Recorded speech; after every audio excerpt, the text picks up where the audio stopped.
Good day. So today, Group 2, we're going to present project proposal. The introduction of the project proposal defines polymer processing as the essential science and technique used to convert raw polymers into useful products.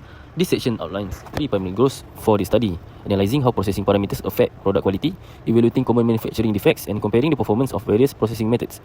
To meet these objectives, the group plans to investigate four specific experimental methods: compression molding, injection molding, screw extrusion, and silicon rubber casting. Next, for material selection, three materials are selected, which are PP, LLDPE, and silicon rubber. PP and LLDPE are thermoplastic material that can be melted and reshaped repeatedly, making them suitable for studying the effect of temperature and processing time on the final product. Improper condition may lead to defects such as warping, incomplete melting, and uneven structure. Silicon rubber is selected as the thermoset material which undergo curing and cannot be reshaped after solidification. Its properties are highly dependent on mixing ratio and curing time, where variation may cause defects such as air bubble and incomplete curing. Overall, these materials are chosen to allow comparison between thermoplastic and thermoset processing behavior. Next, I will explain the processing parameters used for each manufacturing method in this experiment. For compression molding using LLDPE, preheating time was varied from the standard condition of 733 minutes to 533 minutes and 1033 minutes. The charging amount was also varied from 40 grams to 15 grams and 50 grams.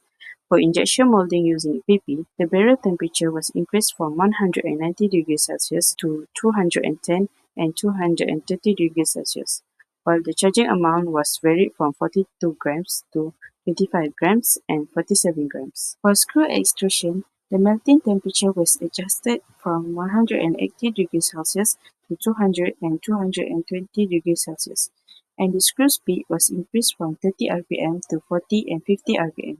Lastly, for silicon rubber casting, the weight ratio and gelling time were varied to study the effects on the final product properties. For the expected outcome part, there are four experiments that we have done. First is compression molding. The expected outcome is longer preheating improves mold filling. Next is injection molding. The expected outcome is higher temperature improves flow. Next is experiment is screw extrusion. The expected outcome is higher temperature improves extrusion quality. Last but not least is silicon rubber casting. The expected outcome is weight ratio affects curing behavior. So now will be the LLDPE and PP flowchart. So first we will start by choosing the material, which is either LLDPE or PP. Next we will select the processing parameter at the temperature, time or speed, and then we will fed in the LLDPE or PP into the machine. Then it will undergo the melting process by heating. Then it will undergo the shaping process either through injection molding or extruder or compression molding. Then it will undergo the cooling process to solidification. After that, we will inspect the product whether there's any defect or not. If there is a defect, then we will record the observation and final result, and it will be the end. If no defect, then it will undergo the whole process from the beginning, which is for LLDP and PP. Next, we will move to the silicon rubber.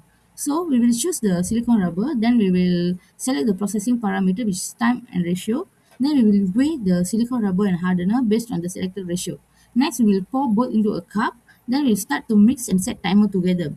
Next, we will stop mixing when the timer stops, and then we will record the observation and final result. And that will be the end for the silicon rubber process.